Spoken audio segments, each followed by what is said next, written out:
Welcome back दोस्तों, हमारे channel competitors club में आपका फिर से स्वागत है।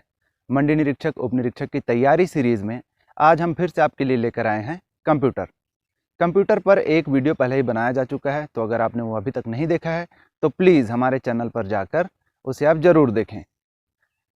ये कंप्यूटर पर दूसरा वीडियो है और आज हम इस पूरे कंप्यूटर टॉपिक को जो है समाप्त करने की कोशिश करेंगे। आज का हमारा टॉपिक है MS ऑफिस। MS मतलब माइक्रोसॉफ्ट कंपनी इसको ओन करती है। तो MS ऑफिस में MS Word, MS Excel, MS PowerPoint, इसके अलावा जो है MS आउटलुक, MS SS आदि भी हैं, परंतु आपके सिलेबस में सिर्फ 3 चीज़ें पूछी गई है, तो इन तीनों चीज़ों को हम देख लेते हैं। सबसे पहला है MS वर्ड।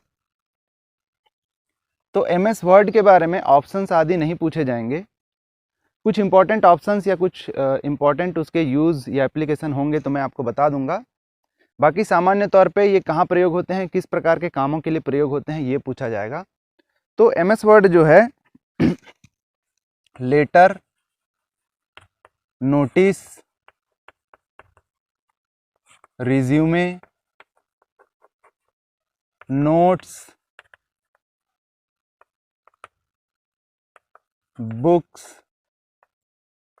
इस प्रकार के कामों के लिए प्रयोग होता है, जहाँ पर आपको वर्ड्स या सेंटेंस जो है लिखने होते हैं, बुक बनानी होती है या लेटर बनाने होते हैं या नोटिसेस बनाने होते हैं, रिज्यूमे बनाने होता है, इस टाइप की चीज़ों के लिए MS वर्ड का प्रयोग होता है।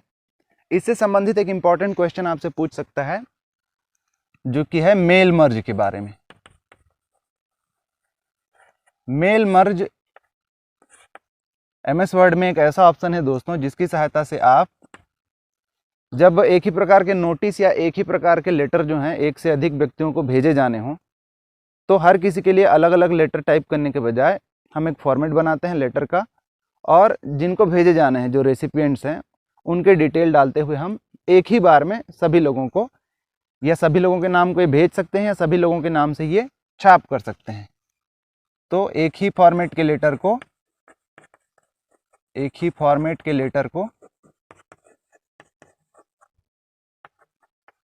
मल्टीपल लोगों को, बहुत से लोगों को भेजने के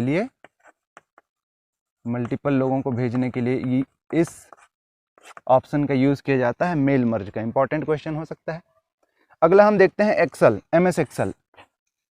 MS एक्सेल को स्प्रेडशीट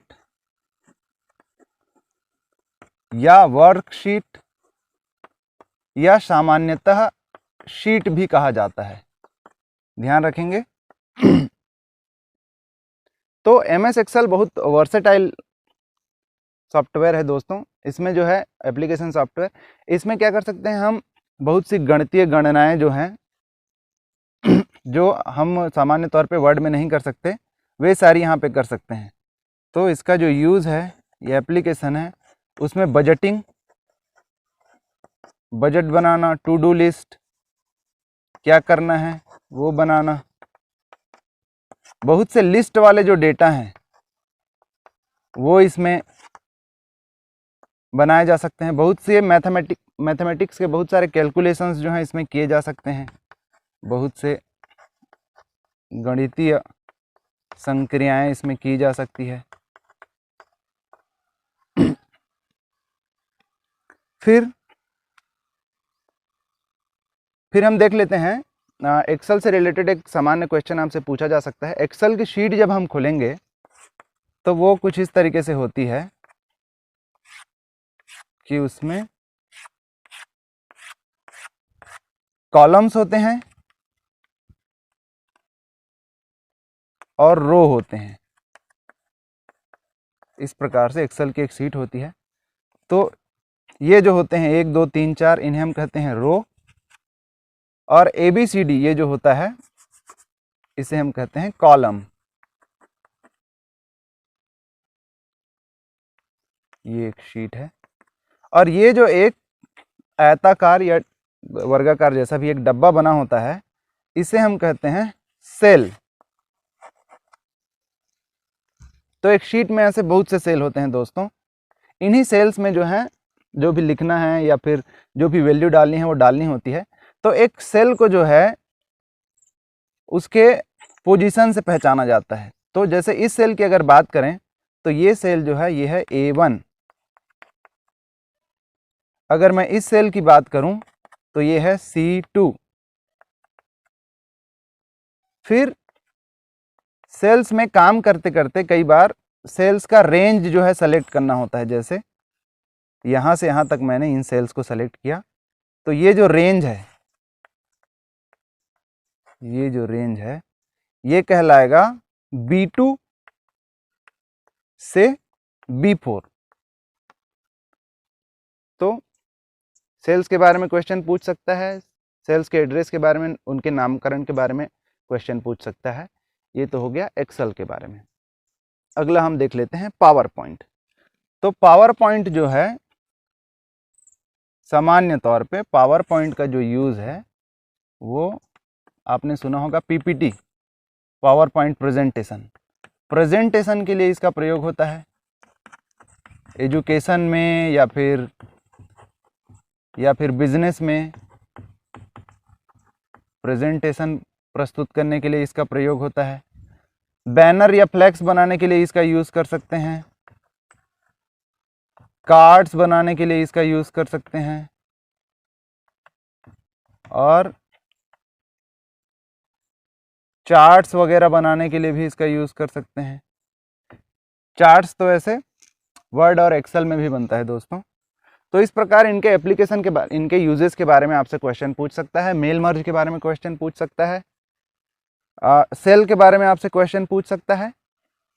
और ये पूछ सकता है कि इनमें से ये जो काम है, जैसे पीपीटी, पावर पॉइंट प्रेजेंटेशन का जो काम है, इनमें से किसके द्वारा किया जा सकता है। इस टाइप का डायरेक्ट क्वेश्चन आपसे पूछ सकता है। फिर अगला हम देख लेते हैं ईमेल। ईमेल का फुल फॉर्म है इलेक्ट्रॉनिक मेल। तो इंटरनेट का यूज़ करते हुए मेल्स भेजना जो है वो कहलाता है ईमेलिंग, और ये जो मेल है वो ईमेल कहलाता है। ईमेल से संबंधित कार्य तो आपने किए ही होंगे, क्योंकि जीमेल आप सभी यूज़ करते ही होंगे। इससे संबंधित जो क्वेश्चन पूछ सकता है वो ये पूछ सकता है, जैसा जब हम ईमेल करते हैं तो आपने देखा होगा वहाँ पे फील्ड होता है टू, जिसको भेजते हैं। फिर होता है CC, उसके नीचे अगर क्लिक करें तो होता है BCC। इनके फुल फॉर्म्स आपसे पूछ सकता है। तो टू पे जो है जिसको भेजते हैं उसका एड्रेस लिखते हैं। वो एड्रेस क्या होता है, उनका ईमेल अकाउंट होना चाहिए, जैसे xyz.12@gmail.com। ये जीमेल का है, ये याहू का भी हो सकता है। CC का फुल फॉर्म होता है कार्बन कॉपी, प्रति। तो जैसे जिसको हम भेज रहे हैं उसके अलावा वही मेल जो है हमें और लोगों को भेजना है, तो यहाँ पे CC पे उनका नाम लिखा जाता है। तो इस मेल को जो है ये दोनों लोग देख सकते हैं, जिनको भेजा जा रहा है, जिनको CC करके भेजा जा रहा है। आप एक से ज़्यादा एड्रेस भी यहाँ पे लिख सकते हैं, एक से ज़्यादा रिसिपिएंट आप लिख सकते हैं यहाँ पे। तो एक से ज़्यादा रिसिपिएंट आप CC पर भी रख सकते हैं। BCC का फुल फॉर्म आपसे हो सकता है पूछे। फिर ये होता है ब्लाइंड कार्बन कॉपी। अगर कोई ऐसा मेल आप किसी को भेज रहे हैं जिसकी जानकारी आप किसी तीसरे पर्सन को देना चाहते हैं, पर ये नहीं चाहते कि इन लोगों को उसके बारे में पता चले, तो वो तीसरे पर्सन का यहाँ पे BCC में एड्रेस लिखा जाता है। तो कोई कॉन्फिडेंशियल डेटा है या आप चाहते हैं कि किसी को इसके बारे में, इस पत्र व्यवहार के बारे में जानकारी हो, लेकिन जो रिसिपिएंट है, जिसको मिल रहा है, उसको इसके बारे में जानकारी ना हो, तो उसका एड्रेस जो है हम BCC में लिखते हैं, ब्लाइंड कार्बन कॉपी। इन्हीं से संबंधित इससे प्रश्न पूछ सकता है। फिर अगला हम देख लेते हैं सर्फिंग और ब्राउजिंग। ये दो वर्ड टेक्निकल वर्ड हैं, इसका मतलब आप समझिए। तो जैसे हमें कोई वेबसाइट खोलनी है, मान के चलिए आपको CGPSC का या फिर व्यापम का, ठीक है, या छत्तीसगढ़ गवर्नमेंट का cg.gov.in,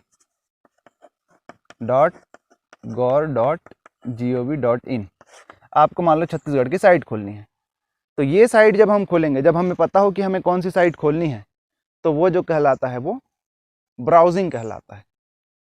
फिर अब आपको पता नहीं है कि छत्तीसगढ़ गवर्नमेंट का साइट क्या है, तब आप गूगल में जाके सर्च करते हैं, गूगल में रैंडमली सर्च करते हैं छत्तीसगढ़ गवर्नमेंट की साइट, गवर्नमेंट की साइट। अब रिजल्ट में जो है बहुत सारे दुनिया भर के रिजल्ट आएंगे। तो ये जो रैंडम सर्च हम करते हैं उसे हम कहते हैं सर्फिंग। तो रैंडमली कोई चीज़ सर्च करना सर्च इंजन पे, वो होता है सर्फिंग, और किसी पर्टिकुलर साइट आदि को खोलना वो कहलाता है ब्राउजिंग। उसके बाद हम देख लेते हैं सरकारी वेबसाइट। सरकारी वेबसाइट का नाम आपको याद नहीं रखना है, आपको सरकारी वेबसाइट पहचानने के लिए क्वेश्चन पूछ सकता है। तो सरकारी वेबसाइट में आप ध्यान रखेंगे हमेशा जो है gov.in, government.india, ये gov यहाँ पे रहता है सरकारी वेबसाइट में। तो जैसे छत्तीसगढ़ का जो है छत्तीसगढ़ गवर्नमेंट का cg.gov.in, ठीक है, वहाँ MP का हो सकता है mp.gov.in। तो इस प्रकार से जो गवर्नमेंट वेबसाइट है उसमें gov ये जो टर्म है ये रहता है, gov गवर्नमेंट के लिए। तो ये आप ध्यान रखेंगे, इससे संबंधित प्रश्न आपसे पूछ सकता है। कुछ वेबसाइट्स वहाँ पे दे सकते हैं आपको क्वेश्चन में, 3-4 वेबसाइट्स के नाम लिखे रहेंगे, आपको पहचानना रहेगा कि इसमें से सरकारी वेबसाइट कौन सा है। तो आप इसको देखेंगे। फिर अगला हम देख लेते हैं वायरस के बारे में। तो वायरस जो होते हैं, वायरस होते हैं वास्तव में कंप्यूटर प्रोग्राम। वायरस जो होते हैं वो कंप्यूटर प्रोग्राम होते हैं। तो जैसे हम बायोलॉजी में वायरस के बारे में जानते हैं, वो क्या करता है, वायरस जो है उसको एक होस्ट की ज़रूरत पड़ती है, उसमें जब वो इंसर्ट होता है तो खुद को रेप्लिकेट करता है।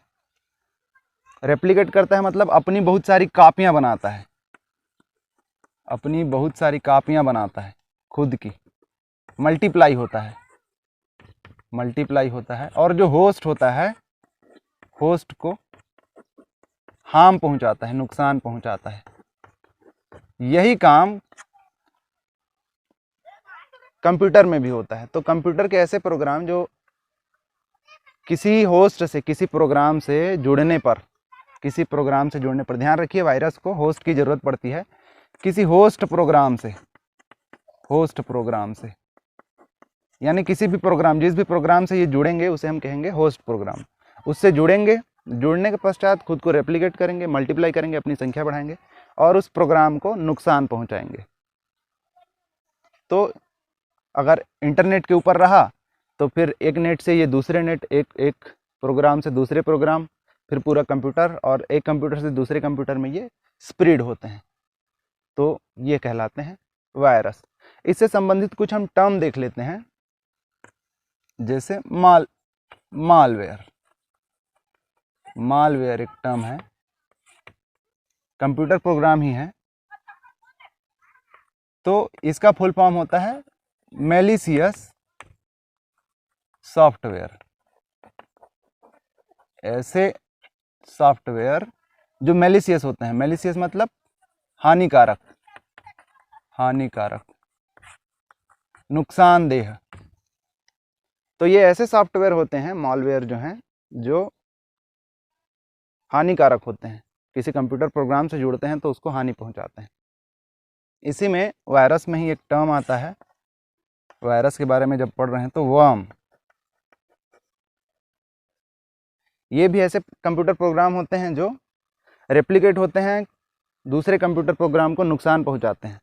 लेकिन वर्म और वायरस में अंतर ये है कि वायरस को जो है होस्ट की ज़रूरत पड़ती है, होस्ट की आवश्यकता होती है, एक होस्ट प्रोग्राम की आवश्यकता होती है। वर्म को जो है होस्ट प्रोग्राम की आवश्यकता नहीं होती। कुछ जो फेमस वायरस हुए हैं, आई लव यू वायरस, दोस्तों ध्यान रखिएगा, मेलिसा, फिर उसके बाद है कोड रेड, चाइनीज वायरस था ये, जीएस और सासर, ये कुछ वायरसेस के नाम हैं, याद रखिएगा। हो सकता है प्रश्न में आपसे दे दिया हो और बताना हो कि इसमें से कौन सा जो है एक वायरस है। फिर अगला हम देख लेते हैं एंटीवायरस। तो इन वायरसेस से, क्योंकि ये कंप्यूटर को नुकसान पहुंचाते हैं, कंप्यूटर के डेटा को नुकसान पहुंचाते हैं, हर साल वायरस से लाखों करोड़ों हज़ार का जो है नुकसान होता है, क्योंकि डेटा बहुत इंपॉर्टेंट है दोस्तों 2021वीं सदी में। इनसे बचाने के लिए जो एप्लीकेशन सॉफ्टवेयर यूज़ होते हैं उन्हें हम कहते हैं एंटीवायरस। तो एंटीवायरस ऐसे सॉफ्टवेयर हैं, ऐसे प्रोग्राम हैं जो वायरस को प्रिवेंट करते हैं, उससे रक्षा करते हैं, वायरस से प्रिवेंट करते हैं, वायरस को डिटेक्ट करते हैं, यानी उसकी पहचान करते हैं, और उसको डिस्ट्रॉय करते हैं, उसे नष्ट करते हैं। तो ये कहलाते हैं एंटीवायरस। आपने अपने कंप्यूटर में या लैपटॉप में एंटीवायरस का यूज़ किया होगा। कुछ चर्चित एंटीवायरसेस के नाम हम यहाँ पे देख लेते हैं। कुछ चर्चित एंटीवायरस के नाम हम यहाँ पे देख लेते हैं। तो जैसे है अवास्ट, जैसे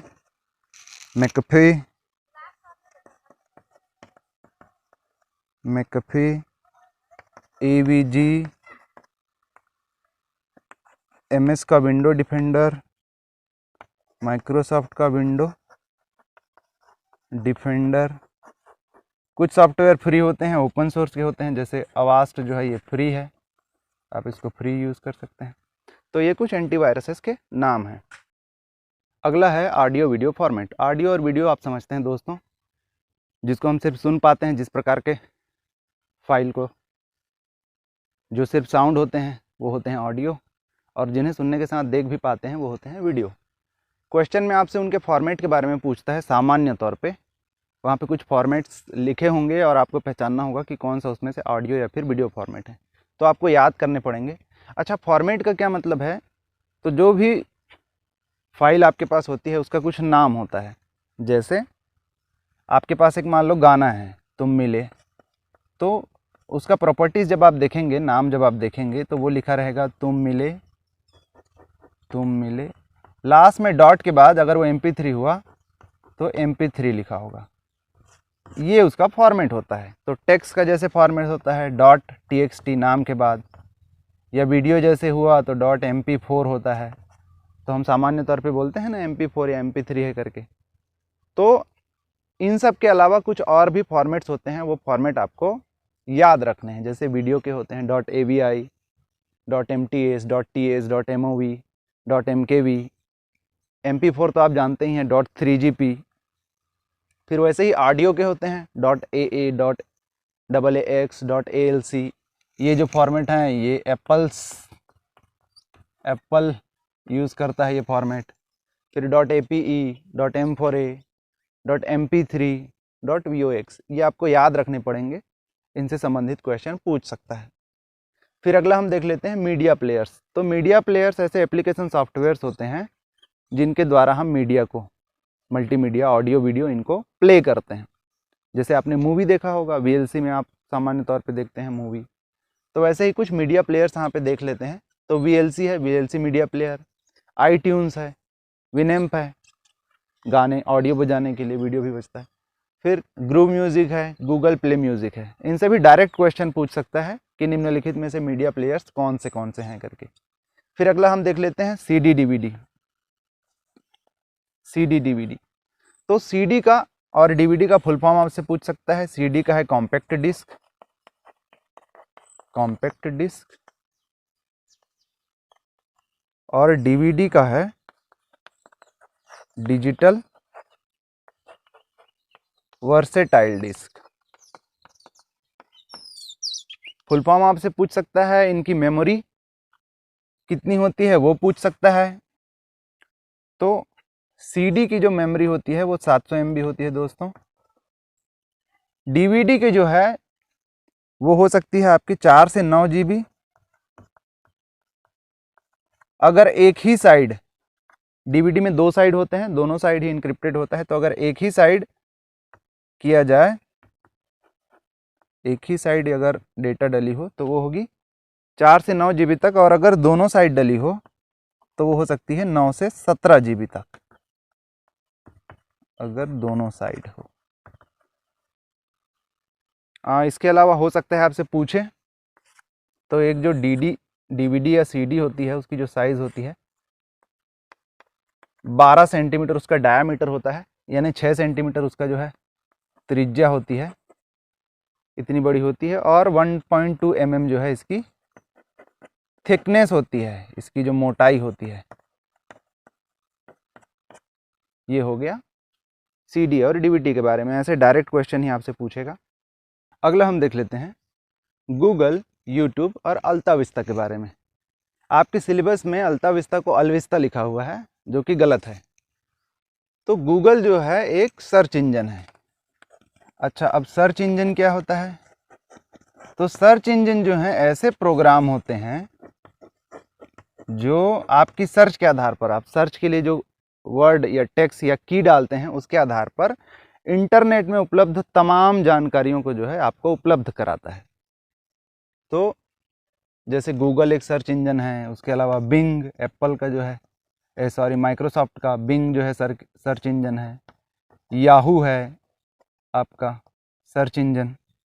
तो गूगल एक सर्च इंजन है, इसकी स्थापना जो है हुई थी इस 1998 में लैरी पेज और सर्गेई ब्रिन के द्वारा। ये जो है अमेरिका बेस्ड कंपनी है, अमेरिका की कंपनी है, और सुंदर पिचाई, भारतीय मूल के सुंदर पिचाई जो हैं इसके अभी वर्तमान सीईओ हैं। तो कुछ भी आपसे पूछ सकता है 1 नंबर के डायरेक्ट क्वेश्चन में। फिर यूट्यूब को हम जानते हैं ऑनलाइन वीडियो स्ट्रीमिंग प्लेटफॉर्म है, यहाँ पे वीडियो स्ट्रीम्स होते हैं। ये जो है बना था 2005 में, 3 employee, Chad Hurley, Steve Chen और जावेद करीम के द्वारा। यूज़ तो आप करते ही हैं, तो इसके बारे में ज़्यादा बताने की ज़रूरत नहीं है। अल्टा विस्टा जो है 1995 में शुरू हुई थी। आप देख रहे हैं जो फेमस सर्च इंजन गूगल जो है, मेरे ख्याल से आज इसका जो मार्केट कैप है सर्च के क्षेत्र में 90% से ज़्यादा हो सकता है। तो 99 में आने से पहले 3 साल पहले ही अल्ता विस्ता की जो है खोज हो गई थी। तो उस ज़माने का ये बहुत फेमस सर्च इंजन था। 2003 में इसको याहू ने खरीद लिया था, और 2013 में आते आते ये बंद हो गया था, क्योंकि याहू ने फिर खुद का सर्च इंजन चालू कर लिया था। तो चूंकि अभी वर्तमान में ये चलन में नहीं है, तो इससे संबंधित प्रश्न हो सकते हैं ना पूछे। गूगल और यूट्यूब से संबंधित आपको प्रश्न पूछ सकता है।